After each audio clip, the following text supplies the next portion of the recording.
Howdy folks, welcome back to another Out of Spec Renew video. Today we're doing something a little bit different. We're not really doing a repair necessarily, but we're actually going to be taking a deep dive into Tesla's diagnostic software, how it works, and how to use it.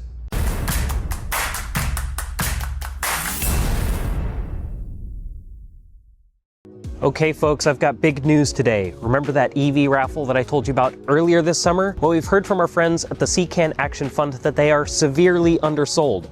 With only days left to go, they still have thousands of tickets available. What does that mean? Well, it means that your odds of winning a brand new EV are amazing, and the time to get your ticket is running out. On September 2nd, and that's coming up here really soon, 3 people are gonna get the chance to win some amazing new electric vehicles. The first prize winner gets to pick from 6 of the top-of-the-line EVs on the market: Rivian R1S or R1T, a Lucid Gravity or a Lucid Air, or the Porsche Macan or Taycan. The second prize winner gets to choose between a Hyundai Ioniq 5 or a Volkswagen ID Buzz, and the third prize winner gets to take home a brand new Chevy Equinox EV. If you haven't bought a ticket yet, what are you waiting for? And if you already have, you can always pick up another ticket to increase your odds of winning. Tickets are just $200. Go to www.evraffle.org to pick up your ticket. That's www.evraffle.org, or you can check the link in the video description. All right, so as I mentioned there in the intro, this is kind of just our example car, but what we're going to be looking at here is Tesla Toolbox 3. So this is Tesla's diagnostic software, which is available via a subscription. And yeah, I'm going to show you guys how the connection process works and basically how to use it for basically all the different functions that we can do with it. So I'm going to go ahead and work on getting the car connected. Speaking of which, for most of the cars that I deal with here, and most of the cars that anybody else would be dealing with that are going to be older or out of warranty stuff, there's going to be 3 cables that you're typically going to see. So the first is this cable right here that's got this blue connector on the end. So this is what you're going to use for any legacy Model S or Model X, regardless of the year.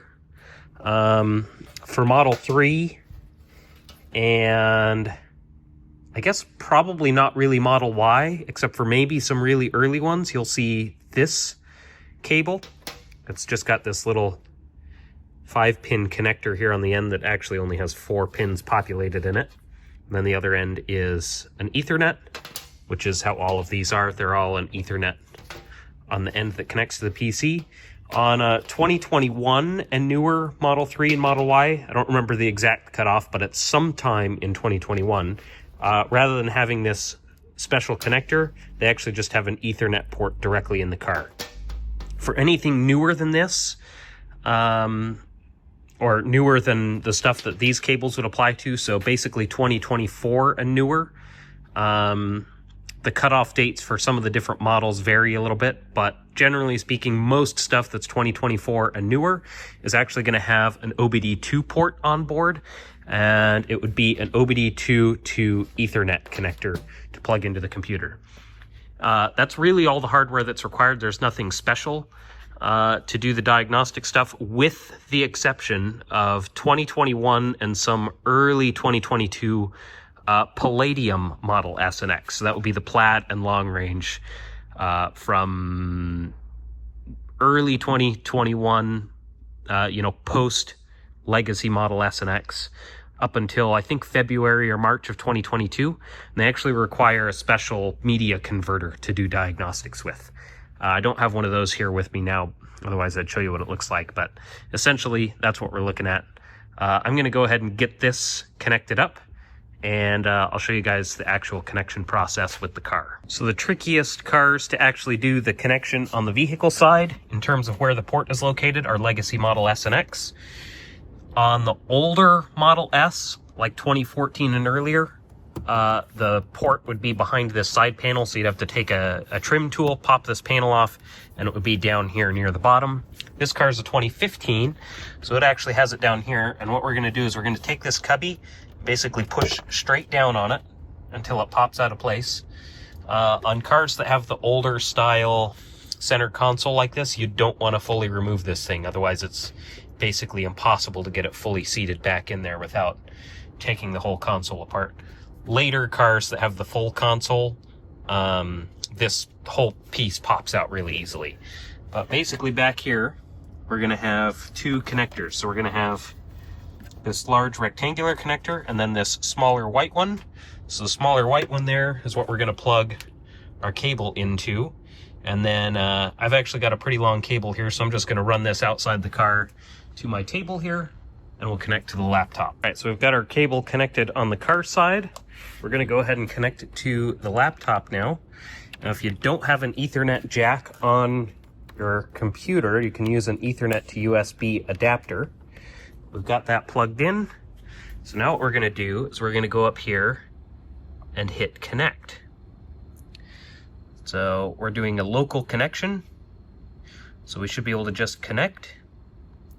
And this will actually take a minute. This car is on MCU1. So you see we get this traffic to Odin blocked. And it's doing this CKEF unlock. Now, MCU1 has some weird security protocols in place. And in order to connect to it, you actually have to download a separate program called Toolbox Proxy, which you'd see right here, connected to Proxy. That allows you to connect to Tegra-based MCU1. There's a bunch of other things that you need to do in order to do connections. So I'm just going to let this continue doing its thing and show you guys. If we go down here to, we'll go to Help Center. Let's see, Toolbox. Yeah, how to use Toolbox. Vehicle connections. So this is basically the article that shows how to do vehicle connections. And there's a bunch of different steps that you have to do in order to connect. So obviously you have to have a valid subscription. You've got to have Windows 10 or Windows 11 PC. Might work with older versions, but they're not really well supported. So you really want Windows 10 or 11 because you also need to be connected to the internet. You probably don't want to be connected to the internet with anything older than Windows 10 or 11. But yeah, so we need to be connected to the internet, whether that be Wi-Fi or Ethernet or whatever. Obviously, we're using our Ethernet port here, so Wi-Fi is probably going to work best. And then we also have to put in a certain IP address, and we have to make sure we're on Internet Protocol version 4. So that's kind of the main things there. We also want to be using Google Chrome in order to open the Toolbox site, so toolbox.tesla.com. And you can see we've got this not secure thing here. That's because we actually have to enable allowing insecure content. So that basically allows Toolbox to throw up pop-ups and stuff. There you go, you can see that there. So site settings, allow insecure content, blah, blah, blah. So have to follow all those steps, and then once you've got all that, then you're good. It looks like our connection probably did not work on this car. Might have been because I tried to open that article. MCU1 can be pretty buggy for trying to connect to, and that is one of the things that really sucks about cars with MCU1 is it makes the serviceability a little bit more tricky. It's actually another good reason to do an MCU2 upgrade on these older cars, is it makes the serviceability way easier, where MCU1 can sometimes cause some problems. So we'll go ahead and continue to let this connect, and I'll come back to you guys when we actually are fully connected. All right, we're back. So as you can see, we're fully connected here. And what we're going to do now is we can go ahead and show our search bar here. So once we're in Toolbox, there's a few different things that we can do. And I guess I should mention, when we do connect with Toolbox, the car automatically goes into Service Mode Plus. Service Mode Plus is only available when connecting with Toolbox. So you can enter normal service mode without a Toolbox subscription, but in order to enter Service Mode Plus, you do have to use Toolbox. There's actually additional alerts that you can see with Service Mode Plus, which kind of gives a little bit better diagnostic ability. In terms of viewing alerts, the best way to view alerts that are currently present is to view them on the car. With Toolbox, things can get a little bit trickier because in order to use Toolbox to view alerts, you actually have to you have to have an owner access request. So you can see if we try to look at logs here. Maybe.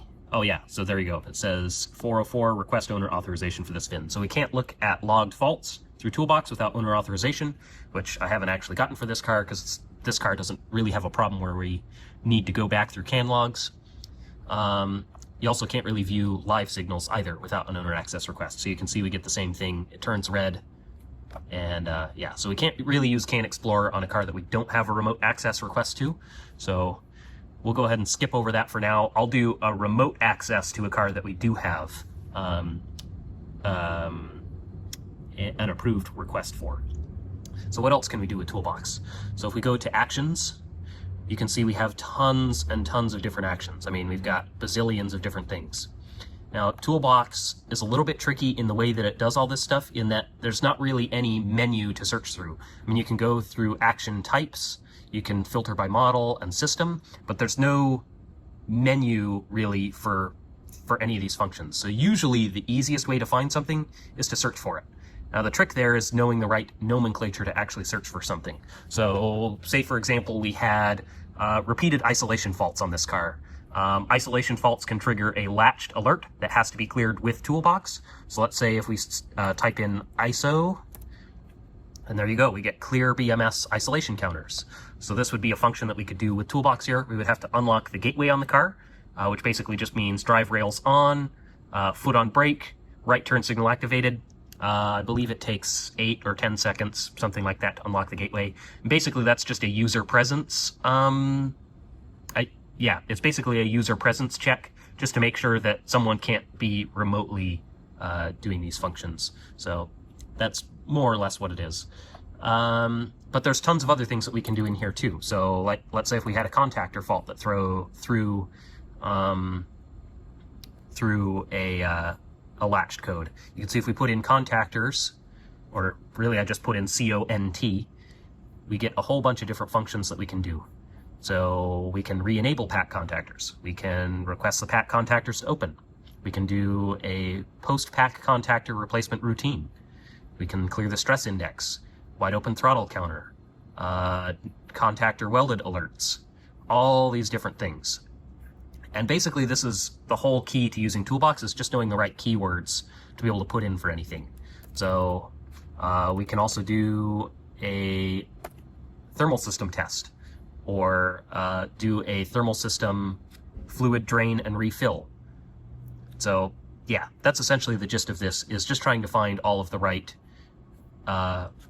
diagnostic tests or functions, alert clearing, all that kind of stuff to be able to do in Toolbox via the Actions tab.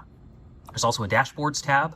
So this has a bunch of different dashboards that kind of, I guess this would be kind of the best function for kind of a menu for finding different things. These dashboards show different actions to do for different types of replacement routines that you might do. So say on this car, this is an older Model S, if we wanted to do a pack replacement, actually pack replacement routine doesn't show up for this on Legacy Model S. But for some different vehicles, say if you wanted to do a Model 3 rear drive unit replacement routine. So this basically is a dashboard that shows your action list, so all of the different things that you need to do. It doesn't really, well, maybe it would if I was connected to a car that it was applicable to. But basically you'd be able to go through this action list and click on all the different things in the correct order to do what you need to do. So this is about as good as it gets for a menu, but as you can see, it really doesn't have all of the different options for every possible thing you might have. Like we don't get Legacy Model S pack replacement routine or drive unit replacement routines. So that kind of has some limiting factors here.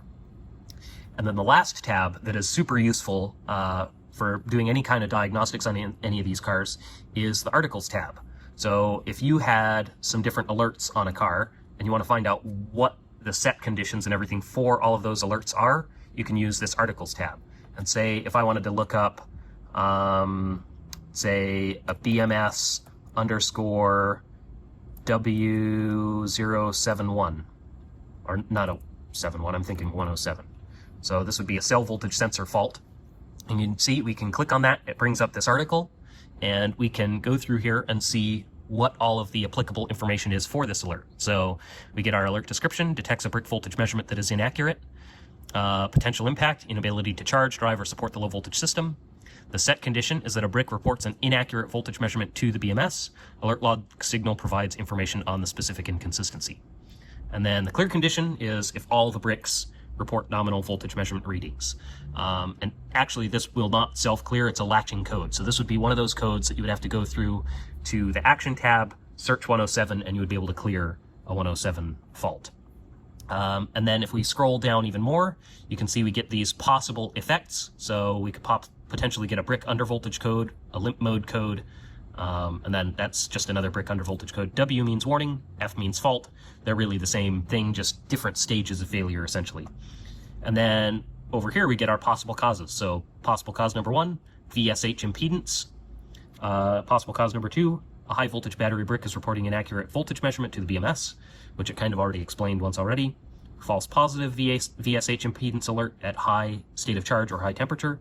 And then BMS A107 error type, latched after pack replacement. So, and these are all additional articles. All of these different things are additional articles that we can view, so we can click on any one of these and look at all that information. Now, another kind of cool thing that you can do if you have multiple alerts that are present, so let's go back here and search. For whatever reason, it won't let you pull up an article if the whole thing is typed in, so I just deleted some of it there. So if we have, say, multiple alerts that seem related to each other, we can actually do this function right here. So we can click Add to Sandbox, and that'll add it to our sandbox. And let's say we have another alert. Let's say we have BMS W029. We can add that to the sandbox. Actually, that is not sure why that was a current sensor reset. Oh, I'm thinking of U029. That's right. So, and that we can also see it in the search tab here. We also get the same little plus symbol. So we get that one right there. And here we have this one we can eliminate because that one we don't care about. Obviously, we only have 2 different things here that I have plugged in. But if we click this little tab to expand these, we can try and see if there are any correlations between the two. Now, a lot of the time there actually can be a correlation between these 2 alerts. In this case, it's not really showing any of these correlations. But yeah, anyway, you can view correlations and common causalities for different alerts using Sandbox. So that's pretty cool. We also have a high voltage battery communication tool. This is really something that you would mostly use to ensure for shipping and stuff on a battery. Refresh. Oh, let's see. BMS. Yeah, so you have to have a pecan tool and stuff to do that. Not really something that I would typically use. I actually have other tools that I would use instead of Toolbox for this. What else do we have? We have our download software tab. This is basically for the high voltage battery communication tool, which of course requires the pecan tool and all that stuff. We've got Toolbox proxy. Oh, bumped the camera there, sorry. We've got Toolbox proxy, which we need in order to be able to connect to MCU1, Tegra-based. And then we can also download Toolbox 2. Toolbox 2 is really only useful on legacy model S and X, and it has pretty limited capabilities.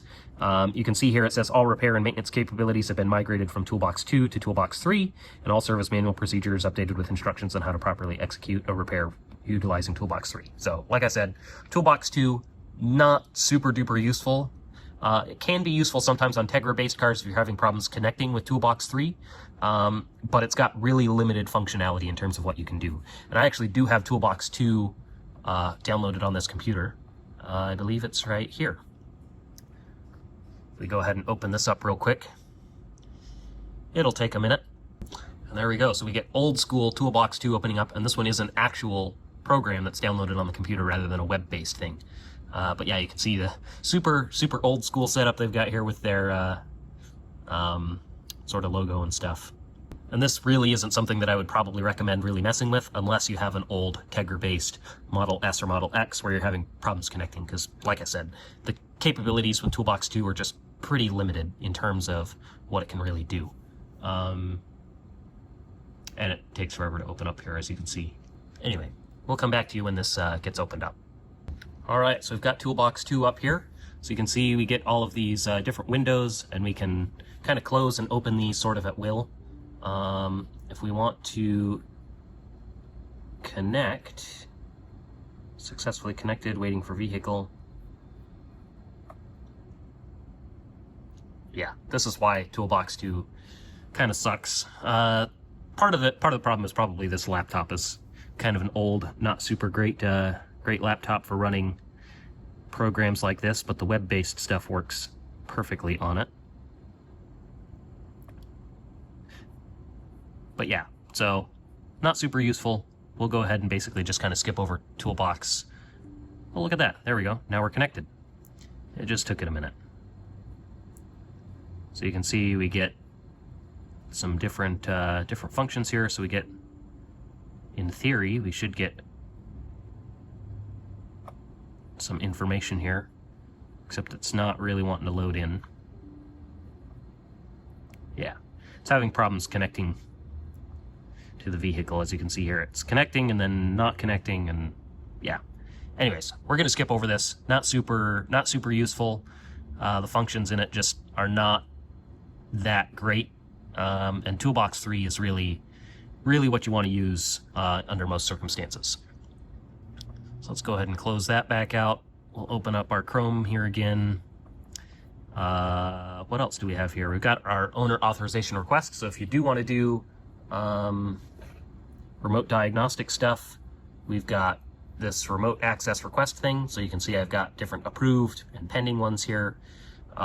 If you wanted to do this on your own car, I'm pretty sure that you would still have to send a remote access request to yourself. So you basically put in the VIN number and the email that's associated with your Tesla account. And then you'd get an email from Tesla basically asking for remote, basically an owner authorization for log access to the car. So you log in, approve it, and then it works. Let's go ahead and I'll go ahead and copy one of these VIN numbers here. So let's just say we'll do this one right here. Control C, and we'll go up here, go Control V, and we want to do a remote connection. So we'll go ahead and connect, and I'll show you guys how the actual CAN Explorer works. You can see we're communicating with the server. We've actually connected to the car.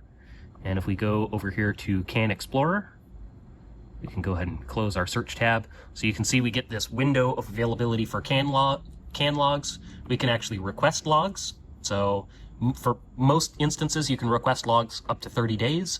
In some instances, I've been able to request logs for vehicles up to 90 days, but that seems to be less common. The typical default is a 30-day access. We'll go ahead and just look at what we've got here. So if we can, it's interesting, we're not actually getting much for alerts here. Let's go, oh, because we're looking at a really short time frame. So let's go ahead and set that for our time frame. And we'll close this again. And we can go ahead and apply to all charts. So now you can see we get our much bigger window of availability here. We've got a couple zones where we had issues. But basically what you can see here is we've got our CAN logs for this entire time period. So you can see in this case we had a BMS WA177, which is a week short. This typically indicates that there's a week short within a cell in the pack somewhere within one of the modules. You can see we have 2 instances of this occurring. This car has not gotten to a point where it's thrown a U029 alert, which is kind of the end result of week short issues, where you end up with, well, yeah, a week short that causes a pack imbalance and limits your ability to fully charge. And that's one of those issues that can continue to get worse and worse. This was actually not the reason why this customer contacted me. The reason why they contacted me was actually these speed mismatch and encoder sensor alerts. So the car shut down on him a couple times while driving. Look at that, I never even saw this encoder irrational code on the pedal monitor. But yeah, basically we get all of these different, oh, Toolbox is being a little slow on us here. And, oh, I thought I had a phone call. I guess I hung up. So yeah, we get our motor encoder faults, and you can see we actually get a whole bunch of different data when we look at any of these different data points. So we can actually see, in some cases, sometimes it'll give us an actual cause for the fault. But yeah, so you can see in a lot of these cases we're getting speed mismatch errors and stuff. And there goes the phone again. So let me grab that and I'll be back with you guys. All right, we're back off the phone. So yeah, that's basically all of the stuff that we've got here. We can see some of the causes for some of the faults. Yeah, encoder irrational. Where was, let's see. And so this is another thing that we can do when we're searching for alerts. If you want to search for certain types of alerts, say I want to look for drive inverter faults, I can type in DI, and then I get all of these different inverter-related faults, or really anything else that has DI. So DI in displays, you get the picture. But yeah, so that's kind of cool. But not only can we see all of this info, but we can also look at signals during this time period. So let's say if I was looking at a battery-related fault, and I wanted to know the min and max brick voltages. So I can actually select these, I can hit min and max, and I'm just going to close out some of these other ones so that we're not lagging too much. A lot of the time if you have a bunch of different alerts or signals in here, it can cause some lagginess. So here you can see we've got our brick voltage minimum, brick voltage maximum, but we can also drag one graph onto another and stack them on top of each other. And we can close this one, and we can look at both of those signals on the same graph. So, you know, here we can see what our min and max brick voltages are. In this case, you know, we're looking at, what, about 10 millivolts. Here we've got at a maximum, that's a much bigger difference. That's about 25 millivolts that we've got there. But, yeah. Then it kind of narrows up again in here. Yeah. So we get all that kind of info, and I mean, you can really look up any signal that you can really possibly imagine. Let's say if we wanted to search for other drive inverter related signals, can we see anything? Powertrain. Oh yes, that's what we want to look for. Powertrain. PT. So here we get our powertrain stuff. BMS fuse info. If you want to search for like a keyword that you're looking for, like say speed, conditional speed limit, vehicle speed, there you go. So we can look at the vehicle speed during any of this time frame by looking at the logs. So you can see you get vehicle speed. What is the unit on this? They're not actually giving us a unit, so I don't know what speed this is. I don't know. Maybe it's a normal speed, but all these numbers look really low. The highest I'm seeing is like maybe 35. Most of them are basically 0, which would be at a full stop, obviously. If I zoomed in more, I'd probably be able to see better info on that. Yeah, or we can look at charge, kilowatt hour total, current, charge, discharge total, max discharge power. Let's see, maybe we can look at power. Yeah, so anyway, you get the picture. We can look at all sorts of different information, and yeah, super useful stuff when trying to do diagnostics. I mean, you can look at, not only can you look at stuff in real time, but you can look at stuff in the past. So say if you had a particular symptom that popped up during some window of time, you know, we can narrow up this window to, let's say, actually I think if we go to this specific time frame, oh sorry, I'm bumping the camera there. If I go between, I actually think there is a specific alert during this time frame on this car. If we go on the 11th from say 8 to 10 a.m. and and that's annoying that it always pops up that search thing. Then we can go alert. I want to apply to all charts. We need to reconnect because we no longer have our connection to the logs. Yeah, if you change your time frame, you have to reconnect to the car to get access to the logs again, which is always kind of a fun thing. And why do we not have... That's interesting. Try and refresh the page here. My authorization on this may have expired, but I don't think so. That would be kind of funny if it expired during the time that we were just looking at this stuff. Basically, when you do an owner authorization request, it lasts for a week. Let's reload this. Strange. 0811.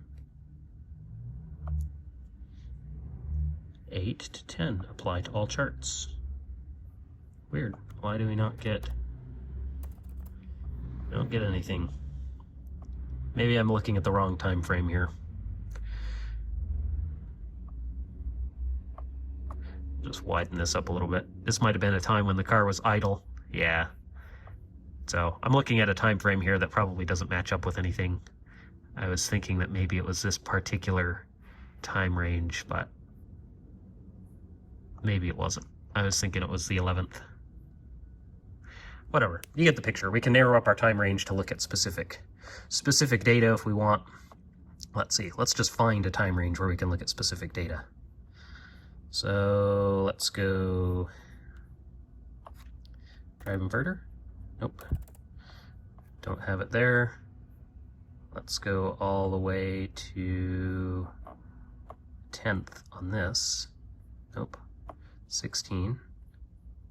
And then this one we want to go back to 10. Here we go.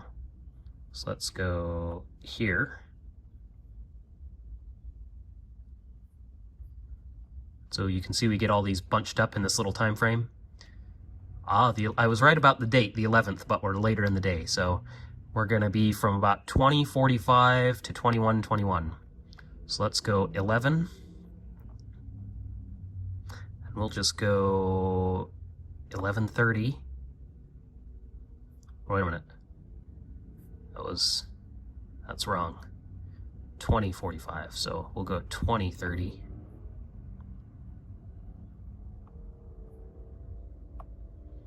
Then we'll just go to 21:30. So we've got a 1 hour time frame that we're going to look at here. And there you go. So we get much more granularity with our data here. We can actually see all of these different little pop-ups for these alerts. And so on this encoder issue, you can see we're actually getting conflicting rotor speeds. So here we have negative 4770 and negative 4929. So the two tracks within the encoder sensor, the speeds do not match each other on the encoder sensor here. So just gives you an idea of the kind of granularity and data that you can get down to. It gives all these timestamps basically down to the second that they occur, which is pretty cool. And then say if we wanted to look at speed on top of that, so we can look at the vehicle speed when these alerts are occurring. There you go. So we can see our vehicle speed, and you can see we basically dropped to 0, probably because the guy lost power. And then here you can see we gain speed again, back to 0. So we can look at correlations between speed and that stuff. Let's see if we can find RPM.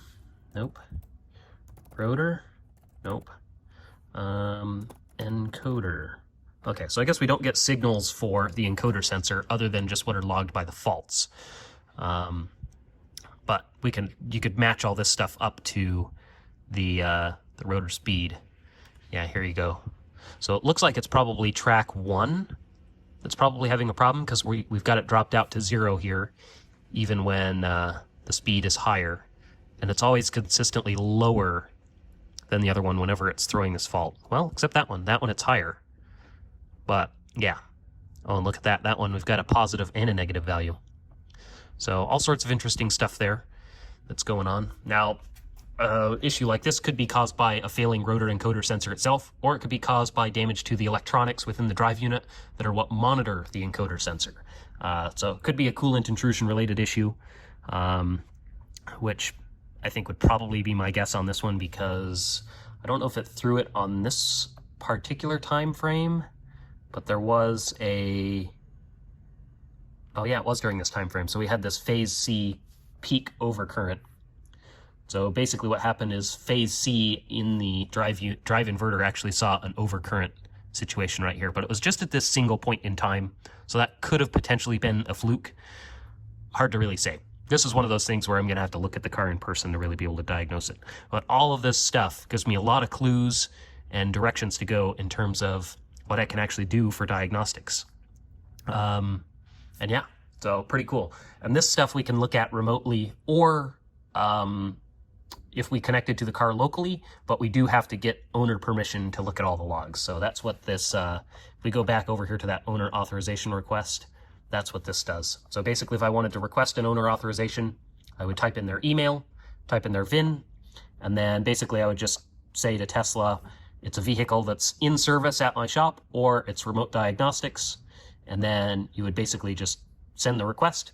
The owner gets an email, and then they can approve or deny the request.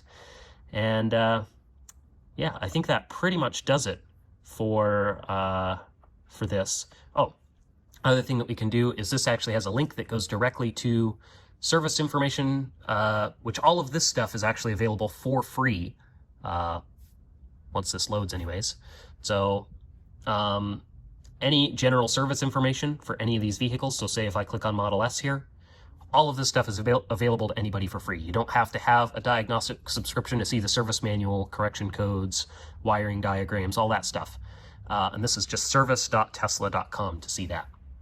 Now there are some things that we get access to with our Toolbox subscription. So when paying for a Toolbox subscription, we also get access to the theory of operation documents, which you don't get access to for free normally. So this is just kind of some extra information that we get. So say if I wanted to look at drive unit information, we can see the theory of operation that basically explains how everything works within the system. So here you can see we've got sort of a cutaway diagram that's showing the different parts of the drive unit. So we've got our drive inverter, the motor itself, the gearbox, the half shafts, all that stuff. And then, yeah, we've got dual motor system. It shows you a bunch of the different connections, coolant hoses and stuff. And if you keep scrolling down here, we would get all sorts of other information. So all of these different things for what kind of allows it to operate. So we've got, range mode, torque split, torque management, probably has information in here for, oh yeah, here, and we get a menu. So encoder, sensor. So we do have all this stuff in here, and we get all this for everything. So we've got drive units, we've got it for other high voltage stuff. So high voltage distribution, the battery, all this good stuff. So pretty fascinating info. What else do we have access to here? That's pretty much it, really. The regular service information stuff for like the service manual. So let's say if I wanted to look at Model S service manual, pick our language, and this gives us the different service procedures that Tesla lays out for doing different things on the car. Now they're not going to show stuff like rebuilding the drive unit, because those aren't service center level repairs that they would be doing, but they do show all the procedures like to remove the drive unit from the car, or do a thermal system drain and refill. So cooling system. If we go here, look at that, we get clean radiator, cooling system partial refill and bleed, cooling system check and fill, thermal test, drain and refill, how to replace the coolant reservoir, three-way coolant valves, and we just get pages and pages of all this stuff for all of these different things. If we wanted to, say, know how to replace the high voltage battery, where's battery on here? Battery system. So let's say I wanted to replace the battery pack in my car. I can go to high voltage battery assembly, And then I can go to high voltage battery, rear wheel drive, and all wheel drive, remove and replace. And then it goes through the whole procedure, tells you what special tools you need, and then it gives you a bunch of safety information for high voltage system stuff, and it tells you the whole procedure to do a pack replacement. So first it has you make sure the high voltage battery is discharged so it's safe for shipping. Yeah, all that stuff. So anyway, service information, really useful for Tesla. Really cool that they make it available for free. Not every manufacturer does that. And then Toolbox, of course, is a critical tool for being able to properly diagnose your system. Of course, depending on the issue. Some things are easy to diagnose, some things not so much, might require some more in-depth investigation, and that's where Toolbox really does its job. Alrighty, folks, well, I think that's going to do it for this one. Hopefully this was informative. Toolbox is a super, super useful tool for being able to do proper diagnostics on these cars. The key is just knowing how to navigate it and be able to find the keywords that you're looking for. But yeah, other than that, it's a pretty straightforward thing to use. I don't know if I mentioned pricing previously, but Tesla offers Toolbox as a subscription. Anybody can access the subscription. You don't have to be a shop or a commercial customer. Any owner can get access to it as well. They offer the subscription in 3 variants. They offer a daily subscription, a monthly subscription, or a yearly subscription. So if you pay for 1 month of access, I guess I should start at the beginning. If you want to pay for 1 day of access, it's $75. If you double that to $150, you get a whole month of access. And then I think a whole year is $700. Obviously, I pay for a yearly subscription to Toolbox because I use it all the time. If you were an owner just looking to do a one-time repair, you might just pay for a day of access, or maybe if you've got a little bit of a longer term project, maybe a month's worth of access. But yeah, super useful tool to be able to use, and it's actually pretty cool that Tesla makes it available at such a reasonable cost. It might sound expensive, but compared to most OE diagnostic software, it's actually pretty inexpensive. Especially when you look at a lot of the electric automakers out there. Looking at you, Lucid and Rivian. Yeah, Lucid, unobtainium, you can't get diagnostic software. Rivian, it is available, but it is quite expensive, and they don't offer any short-term subscriptions. So you can only get a year-long subscription, and it's $5,500 for a year worth of Rivian's diagnostic software. That's something that I would like to see change in the future, is supporting more repairability for vehicles, really any automakers, because keeping cars on the road is pretty important to me. And if you can't diagnose them, you can't properly repair them, and it's hard to keep them on the road if you can't do that stuff. But anyway, that's going to be it for this one. And if you have any specific Toolbox or Tesla repair-related questions to the video here, make sure to leave them down in the comments, and I'll try and answer them if I can. Thanks for watching.